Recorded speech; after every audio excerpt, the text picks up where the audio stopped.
So as you sit shoulder to shoulder in this small space together and feel the connection of family and the blessings of this family.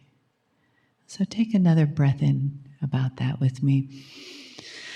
And isn't that nice? And what a beautiful opportunity to sit shoulder to shoulder and heart to heart, to all together have our feet planted on our beautiful Gaia in this magical place, in the crystal beds and the water of Berkeley Springs, and the heart and the soul of this land and the people here, and the energy that brought us all together today. So just let yourself feel more deeply into that, out of your head and into your body, and the energy that the facts carry, the energy that interests you is what draws you here.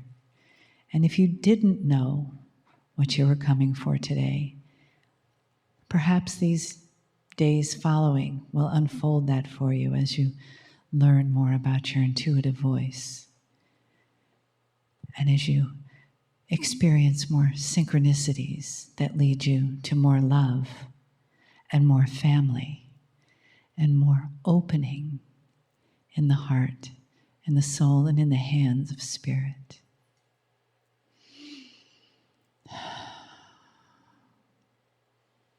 So as we welcome the information and the guidance of the Kryon energy, we also express gratitude from the deepest parts of ourselves, welling up through us, through our feet, through Gaia, out through the top of our heads, connecting us to that beautiful, loving, cosmic vibration that we share.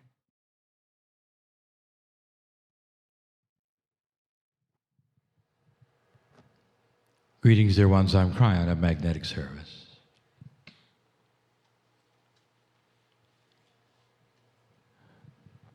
This communication, the channeling of today, will be a little different.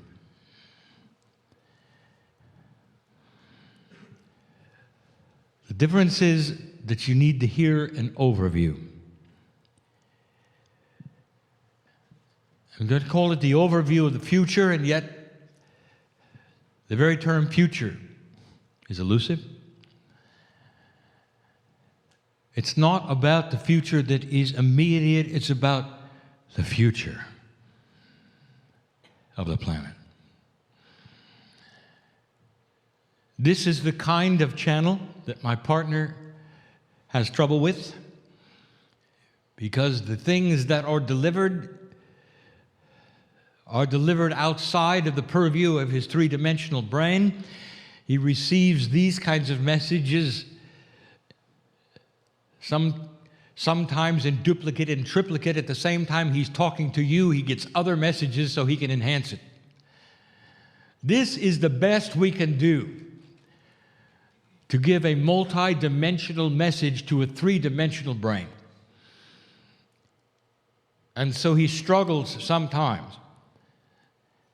And if it takes place, he'll simply back up and give it again.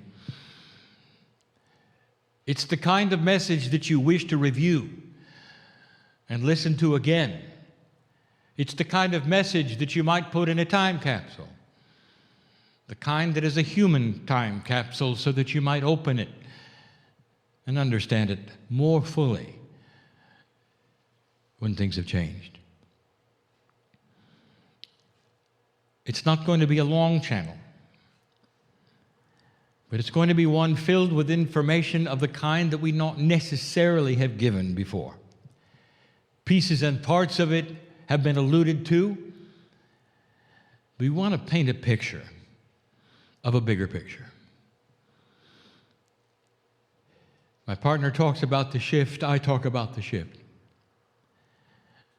My partner is giving lectures on what is next, but his lectures are the pablum to what is next.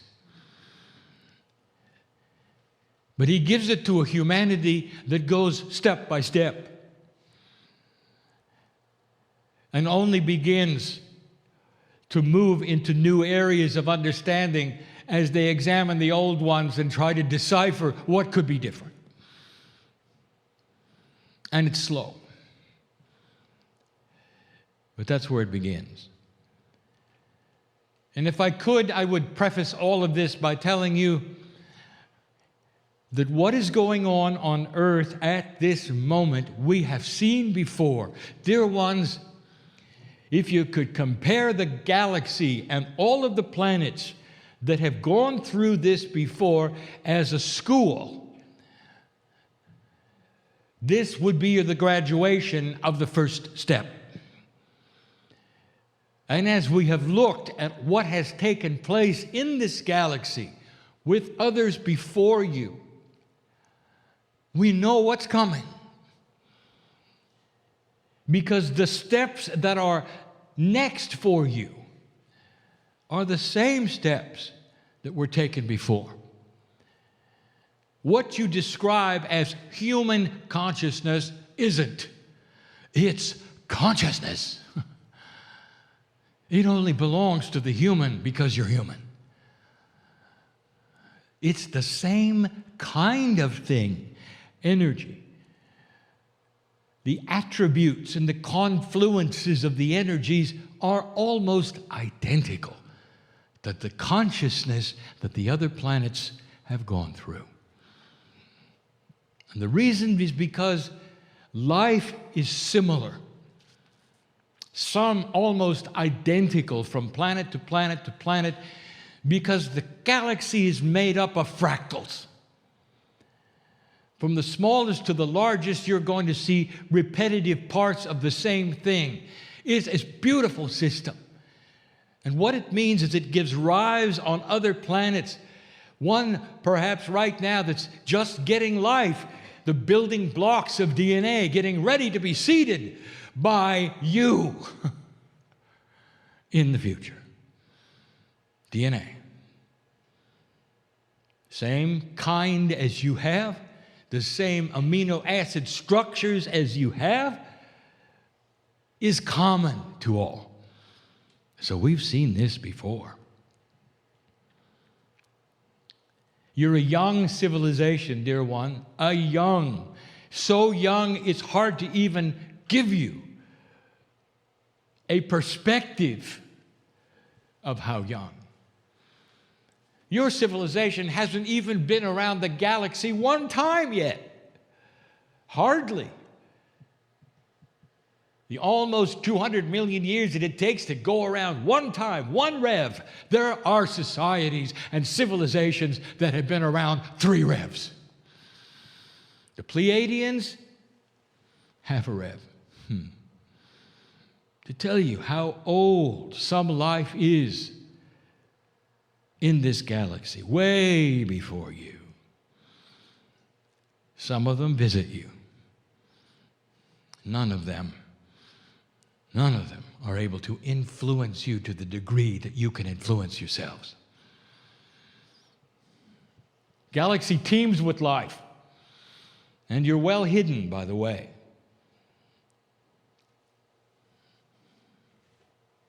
We've seen this before. I want to tell you a bigger picture. Your youth and how young you are starts to explain why the earth has been through such a horrendous time. Civilization looks ugly to you. Your past and your history, filled with survival and killing, weaponry, mass destruction, no elegance of thought for life, torture. They all went through that. They all did. Because civilization builds itself as your children build themselves as a metaphor through life.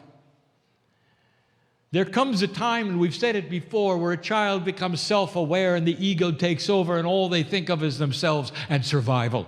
On the playground at school, some of them become bullies. just to survive. Some of them never get over it. And they're bullies as adults because they never moved into the elegance of the wisdom that you have. As you grow up, there becomes a knowledge and a wisdom that occurs to you that there's a better way to solve problems through listening and cooperation. You have to survive. But the children don't know that. And they will flail, and generation after generation, you bring up children, and they'll do the same thing, and they'll go through the terrible 2s and the thrashing 3s and the teenage years, and it's over, and hopefully they'll grow up. And if I could be so simplistic to apply this to human civilization, let me do it. You're still on the playground. You're still pushing each other around. You're still getting reactions. You're still in survival until about 20 years ago, 30 years ago, even 50, where it started to shift just a little. We have told you over and over, I'm not going to visit it again, what the timetable was, what the calendar said, why I'm here. No, I want to go further than that in this particular channel. I want to talk to you about energy not seen. We're going to talk about this in 2 places in this channel, and this is the first. Energy not seen. There is a complement of energy in the galaxy that interests you, and you can't see it. But you want to. Because it touches you in ways that are fascinating. This unseen energy is responsible for what the New Agers sense first. You're able to pick up energy in someone's aura somehow, some way. A medical intuitive can actually feel what is wrong. The aura broadcasts sickness, health, joy. What is that? Wouldn't you like to bottle it and take it home and analyze it, and you can't? The very institute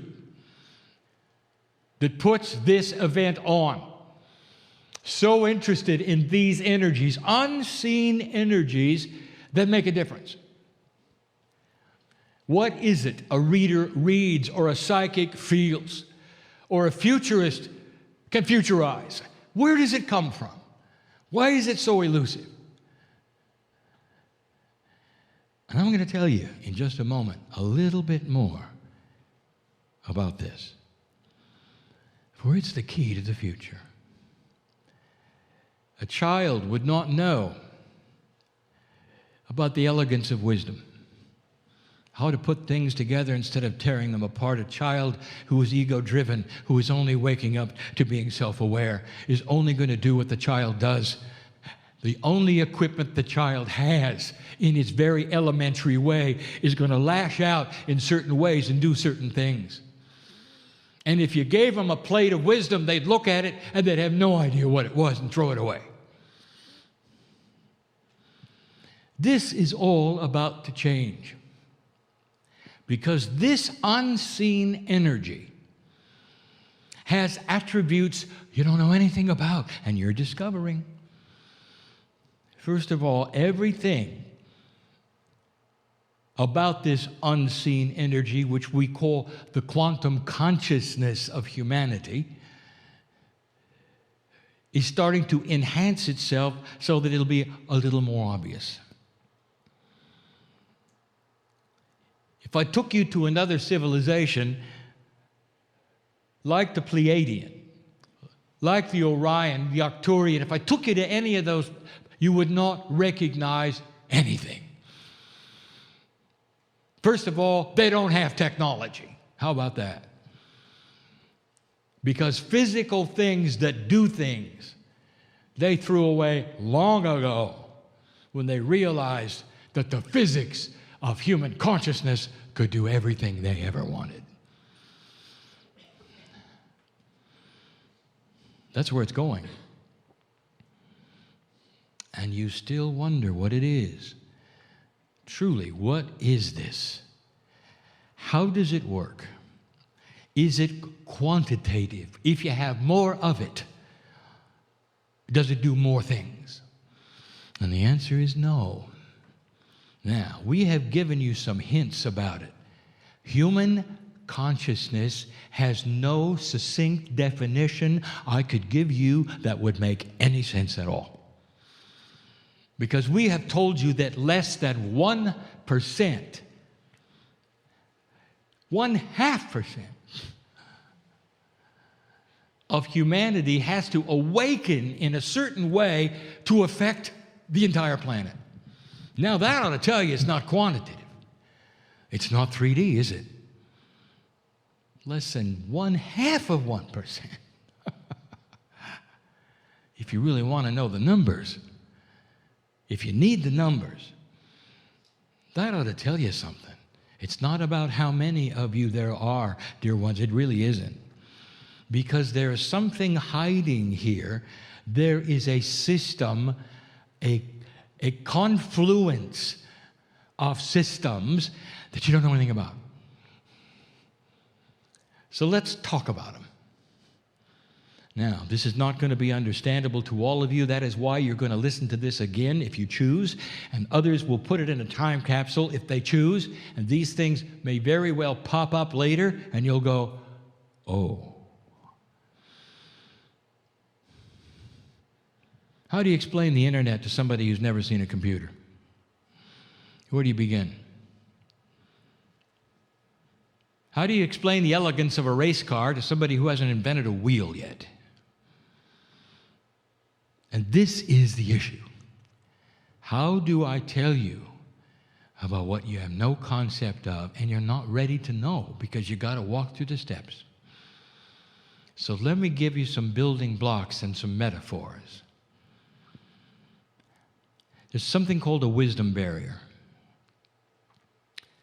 The wisdom barrier is what we have described as what happens in human consciousness when certain attributes occur that are not quantitative. That is to say, it's not about how many. It's about other things that will occur within the physics of consciousness that you don't know yet anything about this system that must occur in a certain way. In a distributed way, not a centralized way, in order to break this barrier called the wisdom barrier. And when it is broken, what it tells us is that humanity has passed a point where it is in survival mode and goes to a mode that starts to build the wisdom of getting along. The wisdom that enhances the brains of all humanity to a point where they can agree on something that they never even knew before without actually having it taught. Did you hear that?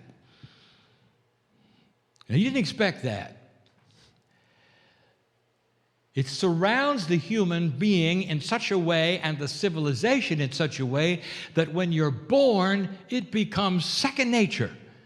The wisdom of getting along. It's called the wisdom barrier. And let me tell you what's happening. You're there. And it's not going to give you fireworks or sparks in the sky. There's not going to be a celebration. There's not going to be balloons. Except on my side of the veil. And there's all of those. Because you're there.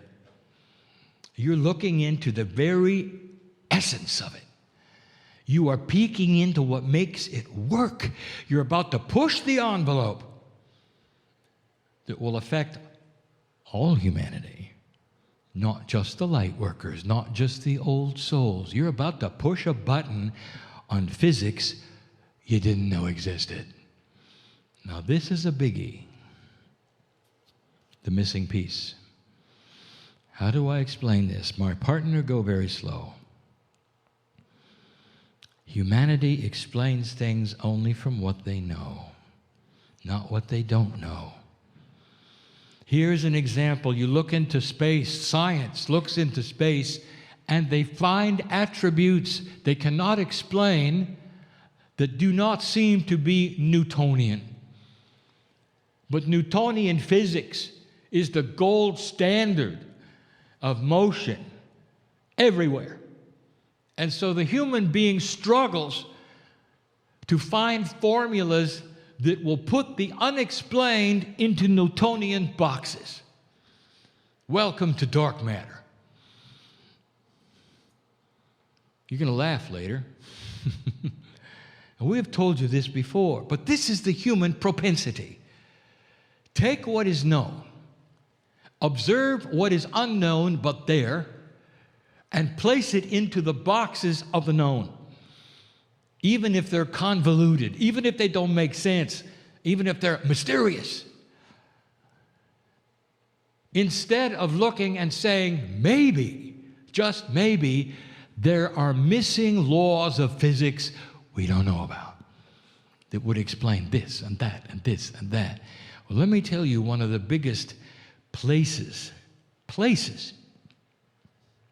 that you're missing. The place of the physics of consciousness. Listen to me. How do you define consciousness? Well, it's developed through a very special thought of humans and this and that. No, it isn't. Consciousness is physics, and you should get used to this. You are developing it through human thought, unaware that there are rules of consciousness, and it is a part of quantum physics.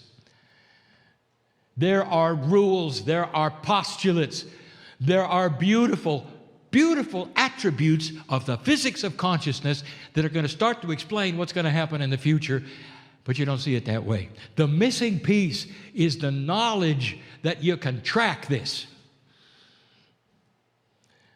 that you can plot it, you can create it, even outside of humanity. Did you know that?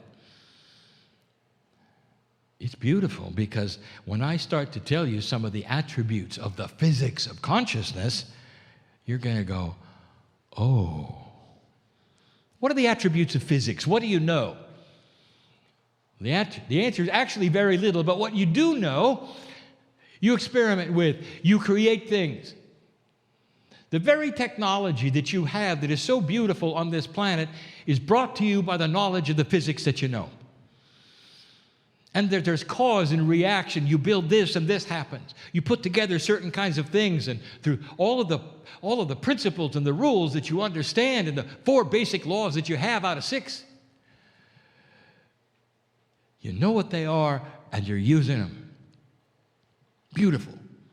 Now, what if I told you that that same scenario exists in consciousness? There are laws of consciousness that are just like the laws of physics, in that there's causal, there's effect. But in a quantum world, they're not linear. And so they create certain kinds of things. The physics of consciousness, being quantum and not linear, creates attributes that are going to create the future of this planet. And now, my partner, it gets hard. Because I'm showing my partner things right now, and he can't verbalize this. So I'm going to say, do your best. He sees the emotion of it. And he goes, oh, if you knew the physics of consciousness, you can build a better world. Mm. It has attributes. First of all, it does not travel from place to place. It does not travel in a straight direction. It does not travel. Consciousness is not in one place going to another. Consciousness does not expand. It does not get bigger or smaller. Consciousness is. Consciousness of physics, just like attributes of physics, sit there ready to be enhanced or not based upon other laws around it. And when they're applied, then they all change. Consciousness. Let me tell you about a couple of them. One is called the benevolence factor. Did you know that as the physics of consciousness is explored and the wisdom factor is applied and the barrier is passed, what happens next is an exponential, understanding and application of the rules of consciousness that create a factor which generates benevolent action. Oh, that's convoluted, my partner. Can you say that better?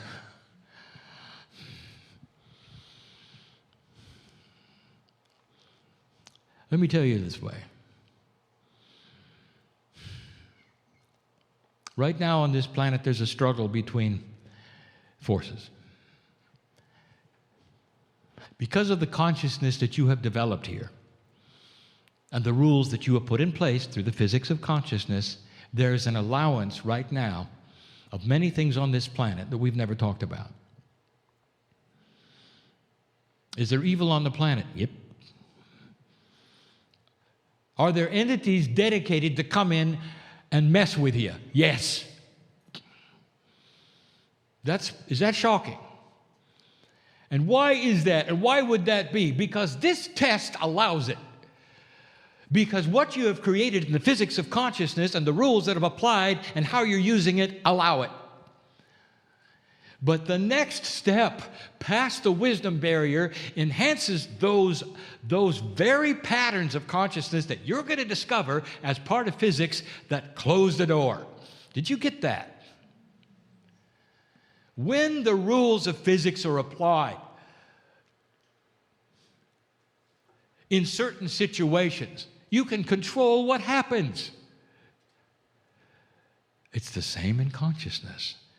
When you reach a point of understanding the physics of consciousness, how it works, the mechanics of it, the distribution of it. Listen, I'm giving my partner something and he's going to say it, and it's not going to make sense to anything. The spiral delivery of it. Now that's going to make sense to somebody.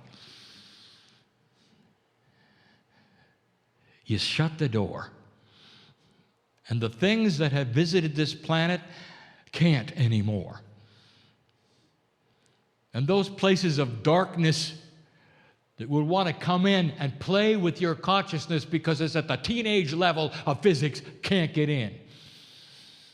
That's the best explanation we have for what is going to happen in the future. And the Pleiadians are jumping up and down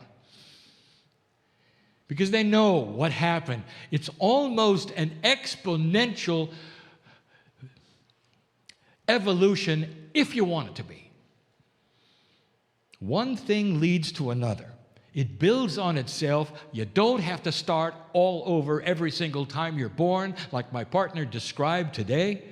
You come in with the factors that you learned before and build upon them. If I could use a term, born wise, I would. And it's going to change everything. And then when the physics is revealed, you'll understand why there are machines that can work with consciousness. But you're not going to need them. Not long. How many generations are required, Kryon? I'm not going to tell you. I'm not going to tell you. The reason is I don't want to give you a setup that'll spoil the party. Because every single planet has had its own time cycle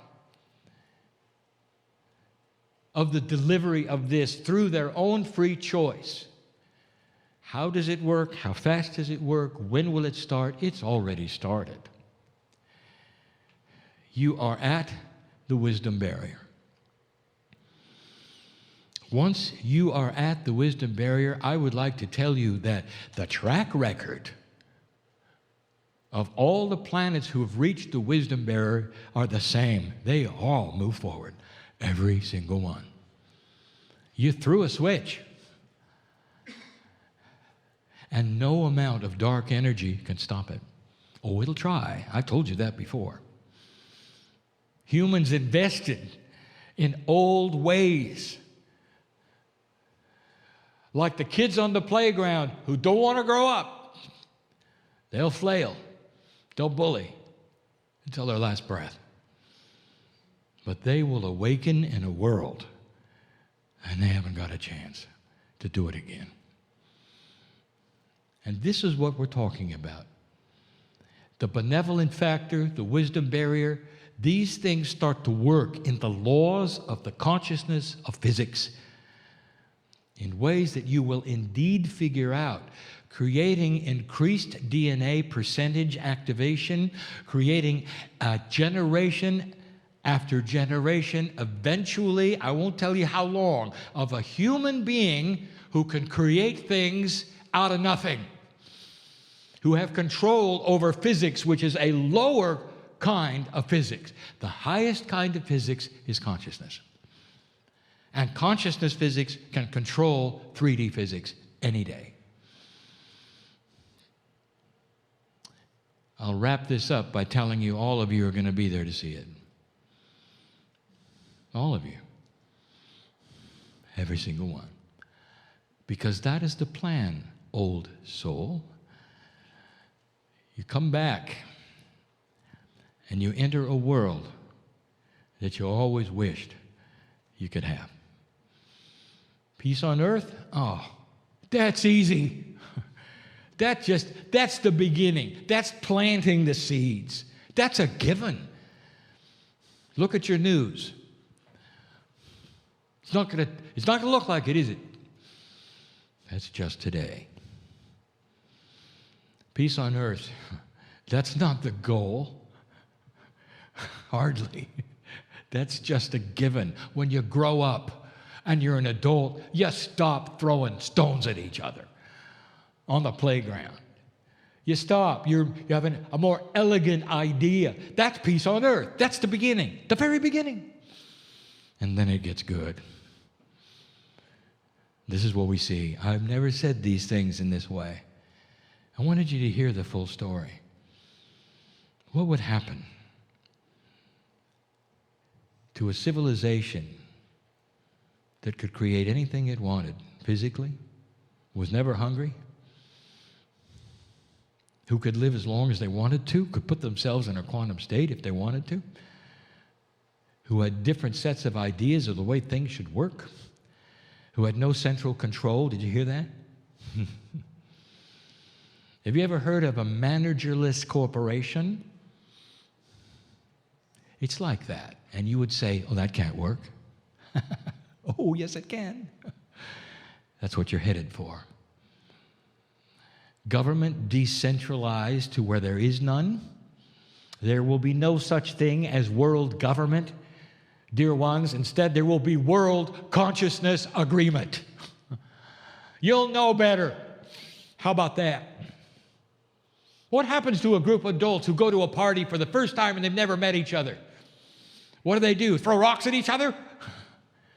No, there's a consciousness of the party. They get together. They talk to each other. They have fun. What about a planet that had just that? They're born into a situation where they know better. That's the wisdom factor. That's the barrier you're crossing.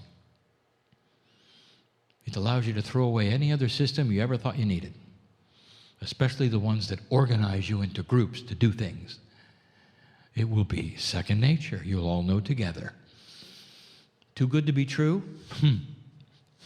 Ask a Pleiadian. Ask those from Orion. Ask those from Arcturus. Ask any planet of free choice, because they're all looking at you right now. This room is filled with them. And they're nodding their heads and say, right on, right on, right on. You just wait. You'll be there. And so it is.